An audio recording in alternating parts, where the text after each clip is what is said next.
علی رسولہ الکریم۔ زکوٰۃ سے متعلقہ مسائل کا ذکر چل رہا تھا۔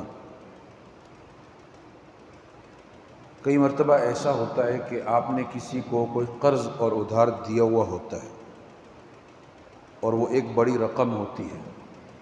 تو ایسی صورت میں چاہیے کہ جب آپ زکوٰۃ دے رہے ہوں تو وہ رقم جو آپ نے قرض دے رکھی ہے اس کو بھی شمار کیا جائے گا کہ چونکہ وہ آپ ہی کی رقم ہے تو اس کی بھی زکوٰۃ ادا کر دیں، اور اگر اس وقت زکوٰۃ ادا نہیں کرتے یہ سمجھ کر کہ یہ تو ابھی مجھے ملی نہیں ہے، تو جب وہ رقم آپ کو مل جائے چاہے سال بعد یا 2 سال کے بعد، تو بیچ میں جتنے سال گزرے ہوئے ہوں ان کی زکوٰۃ بھی ادا کرنی پڑے گی۔ تو اس سے بہتر یہ ہے کہ اگر ملنے کی امید ہو تو اس کی زکوٰۃ سال کے بیچ میں جب زکوٰۃ ادا کرتے ہوں ادا کر دی جائے۔ بعض مرتبہ ایسا ہوتا ہے کہ آپ نے کسی کو قرض دیا ہوا ہے اور اب آپ کو وہ قرض واپس نہیں مل رہا ہے، آپ کو لگتا یہ ہے کہ یہ شخص جس نے مجھ سے قرض لے رکھا ہے یہ واپس کرے گا نہیں، اس لحاظ سے کہ اس کی گنجائش ہے ہی نہیں کہ یہ مجھے واپس کرے، اور آپ چاہتے ہیں کہ چلو میں ایسے کر دیتا ہوں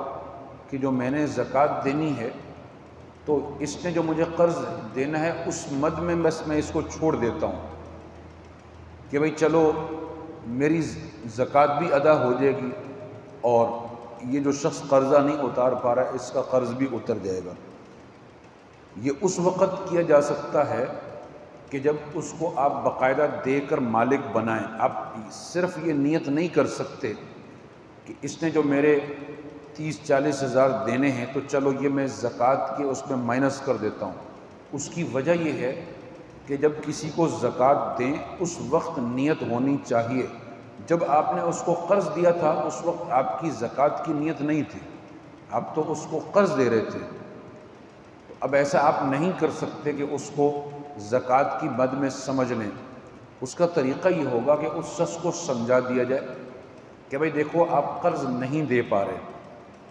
تو میں آپ کو یہ کچھ زکوٰۃ دے رہا ہوں، لیکن آپ یہ لینے کے بعد اپنا قرض اتار لینا، مجھے واپس کر دینا۔ تو اس کو یہ سمجھا دیا جائے اور وہ اس کو ایک دفعہ دینا لازمی ہوگا،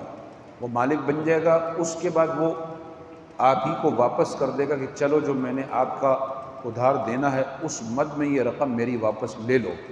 تو اس طریقے سے آپ کی زکوٰۃ بھی ادا ہو جائے گی اور اس شخص کا قرض اتر کر وہ آپ کو واپس بھی مل جائے گا۔ لیکن زکوٰۃ کے سلسلے میں تملیک یعنی مالک بنانا شرط ہے۔ یہی وجہ ہے کہ عربی میں ایک لفظ ہے جس کو کہتے ہیں اباحت، اجازت، کہ بھئی یہ چیز آپ لے سکتے ہیں، آپ زکوٰۃ کی رقم سے کسی کی دعوت نہیں کر سکتے، حالانکہ وہ کھائے گا تو وہی شخص جو زکوٰۃ کا مستحق ہے، اس لیے کہ آپ نے اس کو مالک نہیں بنایا بلکہ آپ نے اس کو کھانے کی اجازت دی ہے۔ ہاں زکوٰۃ کی رقم سے کسی کو راشن لے کر دینا جائز ہے کہ وہ تو آپ نے اس کو مالک بنا دیا، لیکن اگر آپ اس کو کچھ کھلاتے ہیں دیگ بنا کر ان لوگوں میں تقسیم کرتے ہیں جو زکوٰۃ کے مستحق ہیں تو اس طرح آپ کی زکوٰۃ ادا نہیں ہوگی۔